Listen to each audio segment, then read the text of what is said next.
ओम मंगलम भगवान विष्णु मंगलम गरुड़ध्वज मंगलम पुंडरीकाक्ष मंगलायतनो हरि शांताकारं भुजगशयनं पद्मनाभं सुरेशं विश्वाधारं गगनसदृशं मेघवर्णं शुभांगं लक्ष्मीकान्तं कमलनयनं योगिभिर्ध्यानं गम्यं वंदे विष्णुं भवभयहरं सर्वलोकैकनाथम। नमस्कार, स्वागत है आपका आचार्यवाणी में। मैं आचार्य डॉक्टर विक्रमादित्य आपके साथ हूँ। आज का विषय है मीन, बृहस्पति प्रधान मीन राशि वालों के लिए ग्रहों का योग। देखिए 7.5 तो चल रही है आप पे, लेकिन इस 7.5 को इस वक्त बृहस्पति महाराज ने 1 महीने के लिए ऐसी स्थिति उत्पन्न करने का योग बनाया कि हर प्रकार से, इधर से उधर से, आगे से ऊपर से नीचे से, सब प्रकार से कहीं ना कहीं बृहस्पति ने आपकी राशि को सिक्योर करने का एक रास्ता इस वक्त अपना लिया है। लेकिन ग्रह है साहब, एक कंट्रोल करता है, दूसरा आउट ऑफ कंट्रोल हो जाता है। मंगल महाराज इन दिनों आपकी राशि के दृष्टिकोण से बड़ा विचित्र खेल करने जा रहे हैं तो बृहस्पति से दृष्ट, लेकिन होने जा रहे हैं अस्त। अपने अस्तित्व को भूलने जा रहे हैं, अपने अस्तित्व को ही सूर्य के साथ कहीं ना कहीं लुप्त करते दिखाई दे रहे हैं। और 1-2 दिन के लिए नहीं, 10 दिन के लिए नहीं, 2 महीने के लिए नहीं, 6 महीने के लिए भाग्य में चलते हुए मंगल, जो जंगल में मंगल करने का सामर्थ्य रखते थे, आपका साहस ही तो है जो सब कुछ कर सकता है। मंगल साहस का मालिक है। वो भाग्य जब जगाने के लिए तैयार हो रहा है तो वो कहीं ना कहीं धोखा देख के जा रहा है। सूर्य के संग निकट आने के कारण से वो हो जाएंगे अस्त, और 2 मई 2026 तक चलेंगे अस्त। अब आपको मंगल आपका भाग्य का मालिक है, अब भाग्य ही सो जाए, भाग्य ही लोप हो जाए तो क्या होगा? बहुत सारी चीज़ें कहीं ना कहीं आपके हाथ से निकल सकती हैं। तो आपको इसका उपाय सही समय पर कर लेना चाहिए, नहीं तो आने वाले 6 महीने जो हैं, मई तक के महीने जो है, जी हाँ, ये नया वर्ष भी आरंभ हो जाएगा। उस समय में मंगल का अस्त चलना आपके लिए कहीं ना कहीं स्थितियों को, जो भाग्य से कहा जाता है ना, भाग्यम फलति सर्वत्र न च विद्या न च पौरुषम, तो भाग्य कहीं ना कहीं सोने जा रहा है तो उसका इलाज आपको बहुत ज़रूरी है। हम आपको वो सारे इलाज बताएंगे। साथ साथ ग्रह नक्षत्रों ने क्या परिवर्तन की चाल चली है, कब कौन सी चाल कब कैसी चलेगी, उस चाल को मात देने के लिए कौन सा आपको मोहरा सही जगह फिट करना है, वो भी आपको समझ लेना चाहिए।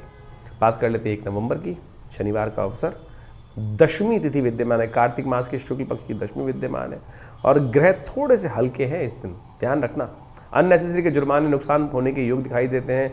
मन थोड़ा नेगेटिव ज़्यादा दिखाई दे रहा है, तो थोड़ा अपने आप को अग्रसित करने के लिए कार्य करना पड़ेगा। राहु के साथ मन कहीं ना कहीं फंसा हुआ है, थोड़ा सा कहीं ना कहीं जो मन है भ्रम डालता है, तो भ्रम में क्या होता है, कई बार गलत रास्ते पकड़े जाते हैं। और इस वक्त योग ऐसे चल रहे हैं कि थोड़ा सा नेगेटिव रास्ता ना पकड़ा जाए।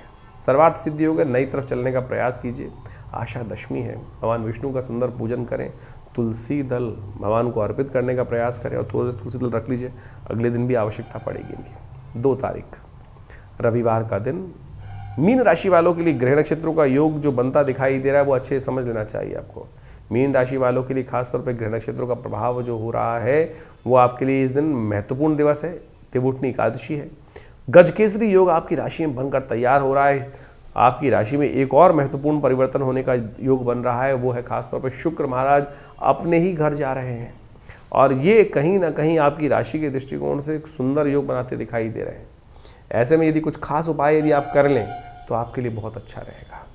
इस दिन शुक्र का ये परिवर्तन आपकी राशि के दृष्टिकोण से हमें दिखाता दिखाई दे रहा है कि यदि आप भगवान विष्णु को पीले वस्त्र अर्पित करें, और भगवान विष्णु को पीले जरी युक्त वस्त्र अर्पित करना, उनका पूजन करना, षोडशोपचार पूजन करना, ये आने वाले कुछ ही दिनों में चाहे लाख नेगेटिव ग्रह हों, आपके लिए पॉजिटिविटी का रास्ता खोल सकता है। ये सुंदर उपाय आपकी राशि के दृष्टिकोण से बनता दिखाई दे रहा है। गजकेसरी योग है, शुक्र परिवर्तन की तरफ जा रहा है। देव प्रबोधनी एकादशी का सुंदर योग है। भगवान विष्णु को सुंदर उठाइए, पूजन कीजिए, षोडशोपचार पूजन कीजिए, वो आपके लिए कहीं ना कहीं किस्मत खोल देगा। शुक्र इस वक्त आपकी राशि में जो स्वग्रही पदार्पण करता दिखाई दे रहा है, ये आपके लिए भगवान विष्णु की उपासना से, पीले वस्त्र भगवान को अर्पित कर देने से आपके लिए किस्मत का ताला खोलने के योग बना सकता है। एक छोटा सा उपाय है, हींग लगे न फेट के रंग चौका हो, शास्त्रोक्त विधि के अनुसार हमने बताया आपको। अवश्य ग्रहों का परिवर्तन जहाँ जिस प्रकार से हो रहा है, कम से कम आपकी राशि के दृष्टिकोण से तो ये बनता है, इसको कर लीजिए, लाभ होगा। 2 नवंबर को एकादशी है, और उसके साथ साथ द्वादशी क्षय हो रही है। द्वादशी क्षय हो रही है और देव प्रबोधनी एकादशी अपने आप में अनसूच साया माना जाता है। बहुत लोग बिना किसी मुहूर्त को देखे भी शादी कर लेते हैं क्योंकि अनसूच साया है, नए नए मुहूर्त करने का प्रयास कर लेते हैं क्योंकि अनसूच साया की कैटेगरी में आता है। लेकिन इस बार सबसे पहले हम देव प्रबोधनी एकादशी का महत्व तो बताएंगे ही आपको, लेकिन एक बात समझ लीजिएगा, इस बार देवउठनी एकादशी भी द्वादशी क्षय है। क्षय तिथि पे कोई भी नया कार्य कभी आरंभ नहीं करना चाहिए, वो दोष युक्त हो जाता है। तो इसलिए इस बात का ध्यान रखें कि 2 नवंबर को जो देव प्रबोधनी एकादशी का योग बन रहा है वो विशेष तौर पर द्वादशी क्षय होने के कारण से एक अनसूच साय में बहुत थोड़ा सा कुछ विघ्न उपस्थित करता दिखाई दे रहा है। तो ऐसे में थोड़ा ध्यान रखते हुए कार्य करने की ज़रूरत रहेगी। अननेसेसरी के लिए जो है बिना पूछे बिना समझे और कोई शादी विवाह इत्यादि कर लेते हैं, उनमें आगे जाकर कई बार समस्या उत्पन्न करने के योग बन जाते हैं। नए कार्यों को आरंभ करने से भी क्षय होने के योग बन जाते हैं, कहीं ना कहीं रुकावट आने के योग बन जाते हैं। ऐसे में उन सब को ठीक करने के लिए और इस दिन विशेष तौर पर कहा जाता है कि भगवान विष्णु जाग रहे होते हैं, तो खूब ढोल नगाड़े इत्यादि भगवान का सहस्त्रसी पुरुष सूक्त का मंत्र करते हुए भगवान का सुंदर पूजन करें, भगवान को जगाएं और जगाने के बाद उनका विशेष पूजन किया जाता है। उनका पंचोपचार षोडशोपचार, पंचामृत से स्नान, गंगा जल से स्नान, तुलसी दल विशेष इत्यादि के द्वारा समस्त रूप से पूजन कर उनका समस्त रूप से उनका पूजन करें। पंचोपचार षोडशोपचार कहा जाता है भगवान समस्त मनोरथों को सिद्ध करने के योग बनाते हैं। और आखिरी में उनका चरणामृत जो ग्रहण कर लेते हैं, अकाल मृत्यु हरणम सर्व्याधि विनाशनम कहा जाता है, विष्णु पादोत्कम पित्वा पुनर्जन्म न विद्यते। तो इस बात को हमें समझ लेना चाहिए, ये तिथि इतनी शुभ है। लेकिन इस बार जिस प्रकार से आप सब लोगों ने शायद ध्यान नहीं दिया होगा, लेकिन दिल्ली के पंचांग के अनुसार से जब हमने देखा तो द्वादशी क्षय आ रही है। और द्वादशी क्षय होने के कारण से सूर्य अगले दिन सूर्य से पहले ही द्वादशी क्षय होने के कारण से त्रयोदशी का आगमन होने के कारण से क्या हो रहा है कि इस तिथि में कहीं ना कहीं जो थोड़ा सा व्यवधान उत्पन्न हो रहा है, शुभ कार्यों को करने के लिए स्थिति उतनी शुभ नहीं रहेगी जितना इसका महात्म बताया गया है। तो इस बात का ध्यान रखते हुए करना चाहिए। विवाह इत्यादि नए कार्य इत्यादि इस तिथि में करना जितना शुभ होता है उतना शुभ इस बार नहीं रहने वाला। तो इस बात का ध्यान रखते हुए कार्य करें। और यदि आपने रखा हुआ है तो हम चाहेंगे उसके लिए उपयुक्त उपाय अवश्य कर लिए जाएं, जिससे उसके विघ्नों को जो भी कष्ट के योग बने उसको पहले से हम ठीक कर सकें। तो मीन राशि वालों, देवउठनी एकादशी पर जो सुंदर उपाय शास्त्र में वर्णित है उनको समझ लें, क्योंकि इस दिन तो द्वादशी तिथि क्षय हो गई है, तो इसलिए जो आपको सावधानी बताई गई है उसका सावधानी के साथ काम करें। नए कार्यों करने के लिए अनसूच साया उतना शुभ नहीं है जितना बनना चाहिए। 3 तारीख का दिन। और मीन राशि वालों के लिए ग्रह नक्षत्रों का खेल जो बन रहा है वो भी समझ लीजिए किस प्रकार का रहेगा। आपकी राशि में दृष्टिकोण से इस वक्त ग्रहों का योग बहुत सुंदर है। नया विचार उत्पन्न होता दिखाई दे रहा है। आपका जो है साहस जो है अच्छा है। इन दिनों बहुत सारी चीज़ों में नए नए जो विश्वास के साथ कार्य करने के लिए आगे पदार्पण हो रहा है, वो कहीं ना कहीं आपको सफलता देता दिखाई दे रहा है। ऐसे में भगवान शिव की कृपा भी यदि प्राप्त कर लें तो बहुत अच्छा रहेगा। इस दिन सोमवार है और त्रयोदशी तिथि पड़ गई है। द्वादशी क्षय होने के कारण से प्रदोष काल में भी त्रयोदशी क्षय बन रही है, तो शुद्ध प्रदोष का योग बहुत सुंदर रूप से बना है। और आपकी राशि में जितना पॉजिटिव ग्रह दिखा रहे हैं इस वक्त प्रभाव, उनको और पॉजिटिव करने के लिए बृहस्पति महाराज पूरी तरह से देखिए बहुत सुंदर स्थिति में बैठे हैं। तो ऐसे में हो सके तो भगवान शिव का सुंदर अभिषेक करें, आपकी राशि के दृष्टिकोण से अच्छा रहेगा। कोशिश करें भगवान शंकर को दूध से, गाय के शुद्ध दूध से उनका अभिषेक करने का प्रयास कीजिए। पीले पुष्प उन्हें अर्पित करने का प्रयास करें। भगवान की कृपा से शाम के समय अवश्य ये उपाय करें, जब सूर्य अस्त हो जाए, अंधेरा ना हुआ हो, यानी प्रदोष परिपक्व प्रदोष काल के अंदर सुंदर रूप से रुद्र अष्टाध्यायी के द्वारा संत ब्राह्मणों का सहयोग लेकर रुद्राभिषेक करवाना आपके लिए समस्त मनोरथों को सिद्ध करने का योग बनाएगा। 4 तारीख मंगलवार का अवसर, चतुर्दशी तिथि विद्यमान है, बैकुंठ चौदस का योग है, ग्रह परिवर्तन की तरफ जा रहे हैं और ये परिवर्तन विशेष तौर पर आपके लिए अच्छा है, नेगेटिव नहीं है। ये चीज़ें अच्छी करता दिखाई दे रहा है, पॉजिटिव रहेगा। जितना सरलता के साथ कार्य करोगे, आशीर्वाद देके काम करोगे, बड़ों से पूछ के काम करोगे, गारंटी है ग्रह की कि जिसमें बड़ों का आशीर्वाद, बड़ों की सलाह, वो काम 110% श्योरिटी के साथ आपका निकल जाएगा। और जहाँ बड़ों का आशीर्वाद नहीं मिला, बड़ों के विरोध में जाके आपने काम किया, वो ये काम आपकी राशि के दृष्टिकोण से फंस सकता है। तो इस बात का ध्यान रखें। तो इसलिए क्या किया जाए, बड़ों की सहायता लेने के लिए भगवान की सुंदर उपासना, भगवान ही सबसे बड़े हैं, तो भगवान के समक्ष जाकर अनन्य श्रद्धा के साथ बैकुंठ चौदस के दिन भगवान का षोडशोपचार पूजन करें, उनका आशीर्वाद लें। बैकुंठ चौदस के दिन भगवान की कृपा से कष्ट निवृत्ति का योग बन सकता है। 4 नवंबर मंगलवार के दिन एक बहुत अद्भुत योग बन रहा है। जिसको कहा जाता है ब्रह्मकूच। यदि कोई घर में बीमार हो तो इस दिन एक शास्त्र में बड़ा दिव्य उपाय लिखा है, हिमाद्री की शास्त्र के अंदर ये वर्णित है। कहा जाता है शास्त्र के दृष्टिकोण से, यदि कपिला गाय जो है उसका गोमूत्र लिया जाए, जो काली गाय हो, कृष्णमय गाय हो, उसका थोड़ा सा गोमे ले लिया जाए, श्वेत गाय सफ़ेद रंग की जो गाय है उसका थोड़ा सा दूध लेकर, और साथ साथ जो हल्का सा पीत वर्ण वाली गाय हो उसका दही, और साथ साथ कुबरी गाय जो हो उसका थोड़ा सा घी, इनको यदि छान कर पंचगव्य बना लिया जाए और भगवान विष्णु का पूजन कर कर महामृत्युंजय मंत्र का जप करते हुए, चतुर्दशी तिथि बड़ी सुंदर होती है, इसमें भगवान शंकर का आशीर्वाद महामृत्युंजय का लेकर यदि ये पंचगव्य से जो बना हुआ चीज़ है यदि किसी भी बीमार व्यक्ति को दे दें तो कैसे भी कष्ट हो, बड़ी सी बड़ी बीमारी हो, वो अद्भुत रूप से ठीक होने के योग बन जाते हैं। तो इस विशेष तौर पर 4 नवंबर के दिन, मंगलवार के दिन, कार्तिक मास की शुक्ल पक्ष की चतुर्दशी के दिन ये दिव्य योग बन रहा है, इसका लाभ ले लीजिए, कल्याणकारी योग बन जाएंगे। 5 तारीख बुधवार का अवसर, पूर्णिमा तिथि है, बेहद खास पूर्णिमा है। मीन राशि वालों के दृष्टिकोण से तो आशीर्वाद से मेवा प्राप्त करने के योग आपकी राशि में इस वक्त बने हुए हैं, तो आपको तो खासतौर पर इस दिन आशीर्वाद अवश्य लेना चाहिए, क्योंकि इस दिन है देव दिवाली। इस दिन ग्रह नक्षत्रों ने योग जो बनाया है आपके लिए, खासतौर पर ध्यान रखते हुए कार्य कर लें। इस बात का ध्यान रखें कि इस वक्त तो अभी मंगल उदय हैं, अस्त नहीं हुए हैं, मंगल पूर्ण ताकत में है, भाग्य से सपोर्ट करने का मिल रहा है, और साथ में बुध वहीं विद्यमान है। शुक्र स्वग्रही होकर आपकी राशि में बहुत सुंदर योग बनाते दिखाई दे रहे हैं। चंद्रमा आशीर्वाद की तरफ ले जाते दिखाई दे रहे हैं, तो आशीर्वाद लेकर यदि आप जिस भी कार्य को आगे करने की तरफ कोई कोशिश बहुत अच्छी रहेगी। देव दिवाली है इस दिन, देवता भी धरती पर आते हैं इस दिन भगवान का आशीर्वाद लेने के लिए, और कहा जाता है कि देव दिवाली और पूजन करते हैं काशी के घाटों में, आज भी इसको मनाया जाता है। तो सुंदर रूप से इस दिन पूजन करें, कल्याण होगा। तो 5 नवंबर को देव दिवाली का योग है।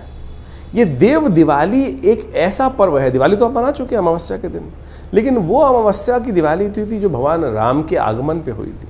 लेकिन ये दिवाली जो है, जो देव दिवाली है, जिसको वास्तविक दिवाली कहा जाता है, जिसको देवता भी इस धरा पर मनाने आते हैं, उसको काशी के घाटों में तो आज भी वो परंपरा है, लेकिन धीरे धीरे पूरे और सब क्षेत्रों से ये परंपरा धीरे धीरे कहीं ना कहीं लोप होती चली गई है।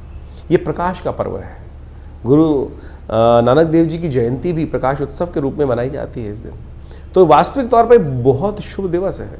इस दिन बड़ी श्रद्धा के साथ समस्त देवताओं की पूजा, भगवान विष्णु के साथ समस्त देवताओं की पूजा, यज्ञ इत्यादि, तर्पण इत्यादि, अवश्य सत्यनारायण भगवान की कथा, जो भी सब कर सकते हैं, जो आपकी परंपरा है उसके अनुसार से अवश्य घरों को प्रकाशित करके सुंदर रूप से कार्य करना चाहिए। कहा जाता है कि इस दिन देवता धरा पे आते हैं, पितृ इत्यादि समस्त लोग भी धरा पर कहीं ना कहीं आते हैं, तो उनका ध्यान रखते हुए इसलिए शास्त्र में कहा गया है कि दिन में तर्पण अवश्य करना चाहिए और शाम को समस्त देवताओं का सुंदर पूजन पुरुष सूक्त के द्वारा, श्री सूक्त के द्वारा, देवी सूक्त के द्वारा, संपूर्ण रूप से गणेश इत्यादि, भगवान विष्णु इत्यादि समस्त देवताओं का पूजन अवश्य करने का प्रयास करना चाहिए।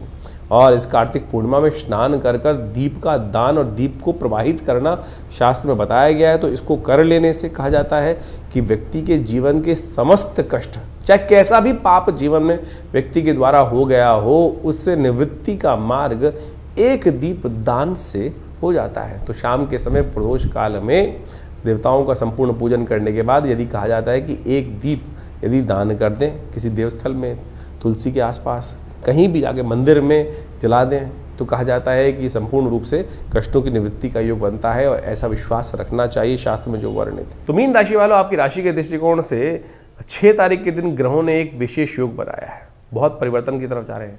मन जो है वो उच्च का होने जा रहा है, मन का स्वामी जो है वो बहुत सुंदर तरह से आपकी राशि में आगे बढ़ते दिखाई दे रहे हैं, जो पराक्रम में अद्भुत इजाफा करने के योग बना सकते हैं। बृहस्पतिवार का अवसर, मार्गशीर्ष का महीना, भगवान कृष्ण का सबसे प्रियतम महीना, मासों में भगवान ने कहा मार्गशीर्षो हम, जो कहा जाता है भगवान कृष्ण की इस में जो उपासना करते हैं, पूजा करते हैं, भगवान उनके समस्त मनोरथ सिद्ध कर देते हैं। इस दिन चंद्रमा उच्च का होने जा रहे हैं, लेकिन मंगल इस दिन अस्त होने जा रहे हैं।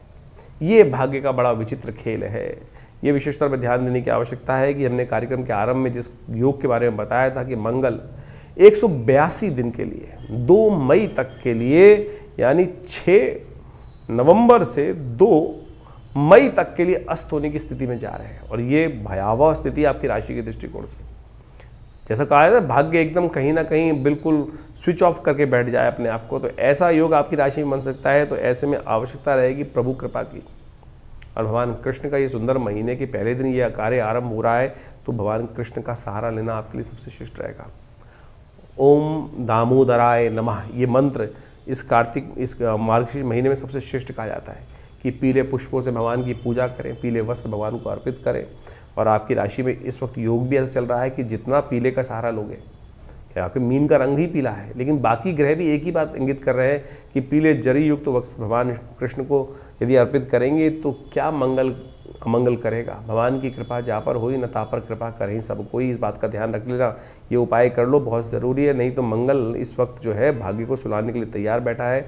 बहुत सुंदर तरीके से ग्रह नक्षत्रों का समझते हुए हमने ये मूल मंत्र आपको दिया है, इसको कर लीजिए, कल्याणकारी योग बनेंगे। 7 तारीख का दिन शुक्रवार 7 तारीख को शुक्रवार का दिन है, साथ में द्वितीया तिथि विद्यमान है। और मीन राशि वालों को समझना चाहिए कि उनका एक सबसे बढ़िया ग्रह है जो शुक्र महाराज है, वो भ्रम की स्थिति में जाता दिखाई दे रहा है।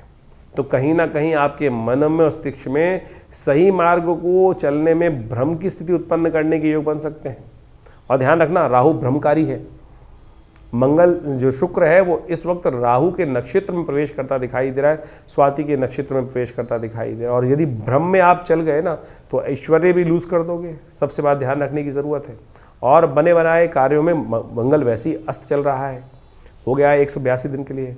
तो ऐसे में मन को और भ्रम में फंस गया तो कहीं ना कहीं स्थिति को और ज़्यादा विकट कर सकता है। तो ध्यान रखने की आवश्यकता है। गौ पूजन नित्यपति शाम के समय, क्योंकि राहु के कारण मंगल शुक्र जो है राहु के नक्षत्र में जा रहा है, तो राहु का जो समय है शाम के समय सूर्यास्त के बाद गौशाला में अपने घर से कुछ ना कुछ कहीं ना कहीं भिजवा दीजिए। गुड़ थोड़ा सा भिजवा दीजिए, हरा चारा भिजवा दीजिए।